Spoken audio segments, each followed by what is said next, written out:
Hello and welcome. Thank you so much for being here. My name is Michelle Shelton. I'm a registered dietitian and certified coach. And in this channel, I teach people strategies to achieve a life of health and well-being that is centered in connection to self and reestablishing trust in your inner wisdom, which I promise you is there. If that feels like a stretch, or if you think that it's, works for other people and not you, I promise you this works for you and it's there inside of you. And that's what I teach here in this channel, how to reconnect to that, how to rediscover that. So with that, and in that journey, today we're going to talk about one important step in that process of rebuilding trust.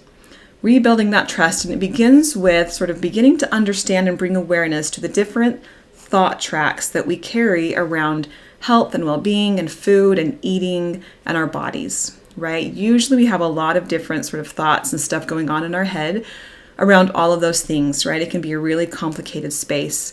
And what we want to do is start to just map out that landscape and illuminate and understand what is happening, right? What are some of the things that we carry, some of the thoughts, beliefs that we carry around food, around our bodies, around eating. So we're going to begin that process today. And this is based on the work internal family systems as well as intuitive eating. So I'm going to share with you some what we might call voices, or in internal family systems, we call them parts, right? We all have parts of ourselves. If you have ever noticed, right, when you kind of hold a thought process here and then another one that's sort of countering, right? And you can almost hear that argument in your head, right? We're just going to call those parts, right? A part of me believes this and a part of me believes that. And we want to start to identify what are those parts inside of you. And as you identify them, that is the first step in inviting them to give you a little bit of space. And that's what we want. We want to give and blend and separate from these different thoughts and parts of us so that we can come back to center. Because when we come back to center, that is where your wisdom and your intuition lie. And we want to nourish ourselves and care for ourselves from that place of wholeness and centering, right? That's really what we're after. So we're going to talk a little bit about that today. And in our environment, in the culture that we live in, we receive a lot of really complex messages around our food, around our bodies, around what we should eat, what we shouldn't eat. We carry messages around how we look and what that means about who we are as a person, how we eat, and what that means about who we are as a person, right? Their messages are all around us and we absorb them and carry them. And so we want to start to notice that, notice what we've absorbed, notice what we bring with us as we then go into caring for ourselves and eating and selecting our foods, right? All the stuff around wellness and well-being. So with that, we're going to talk about 3 of those parts today that many of us carry.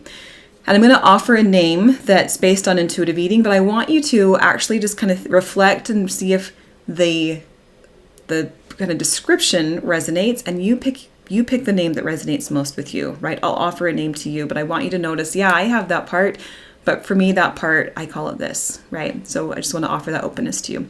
But the first part we're going to talk about is the food police. Have you ever noticed this part of you that sort of acts as like a food police?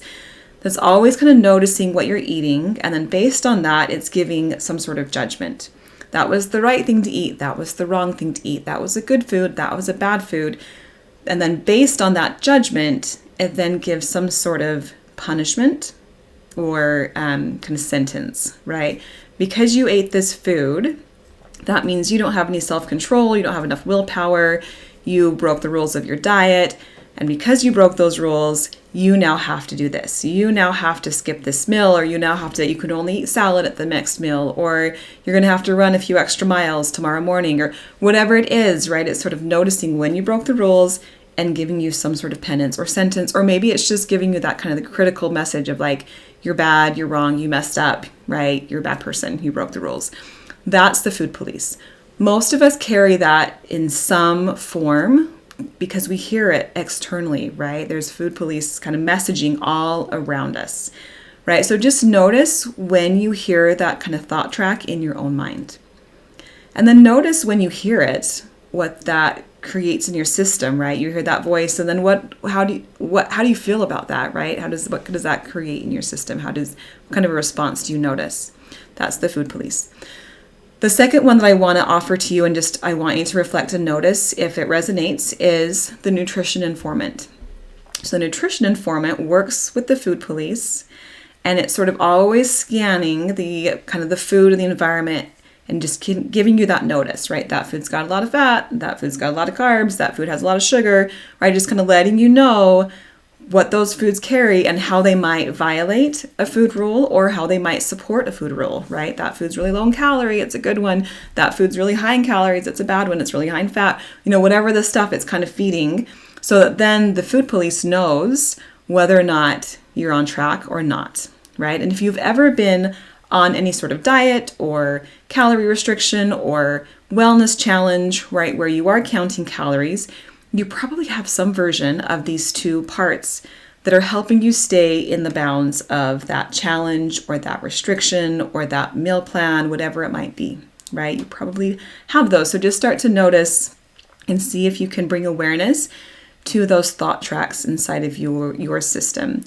And the purpose of these parts are typically to help you maintain this tight level of control, right? Because eating in that way does require a pretty high level of control. And so they're there to kind of help you manage and stay in control. And that's an important thing to understand, because the next part that I want to bring to your awareness is sort of that counterbalance, right? Anytime we have an energy in our system that pulls us off to one side, like the side of really tight control, there's a balancing energy that pulls us back, right? Back to center, only usually it pulls us maybe a little bit too far. And that's what this part does that I'm going to share with you now. That is the diet rebel. And the diet rebel comes in and it says, I'm tired of the control. I'm tired of not eating the foods that I want. I'm tired of going to these holiday parties and not being able to eat these foods that are important to me culturally or important to my holiday traditions. They're important comfort foods for me, and I'm tired of not eating them. I'm tired of being hungry all the time. I'm tired of starvation, right? I'm tired of it all, right? And the diet rebel comes in and it says, forget the rules. I'm tired of following them. I'm going to eat what I want. And it kind of has the opposite end of, like, instead of the tight control, maybe a little bit of chaos, right? And just like eat what you want. Don't care about all of the nutrition, don't worry about how healthy it is or isn't, and just eat it and enjoy it. And don't worry about how it makes your body feel. Just really enjoy your food, right? That is a balancing energy, right? Which in some ways is a good thing, right? We need that balance, but the problem is it's balancing to the extreme, right? And now we're kind of going in these two extremes. So what I want you to start to do, and I'm just would invite you to do in this video, and as you kind of reflect on these things, is just begin to notice when your food police surfaces. Notice when your nutrition informant surfaces. Notice when your diet rebel surfaces. Most of us will resonate a little bit with all of these kind of thought tracks or with these parts. Just begin to notice them, and just that act of noticing them in itself will start to create a little bit of space in your system. And I want you to notice that as well.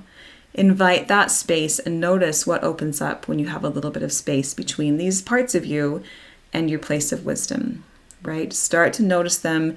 Don't make them bad or wrong, but just notice and validate what they're trying to do, right? You're trying to help me maintain this tight control. You're trying to help me rebalance from the tight control and help me enjoy the food, which is also very good. And can you give me a little bit of space? Because I want to nourish from a place of wisdom, a place of center, where I can both enjoy my food and nourish with an intention for health and well-being, right? We can bring these two extremes together in a place of center, and that's what we're after. So just see if you can start to notice the food police, the nutrition informant, the diet rebel.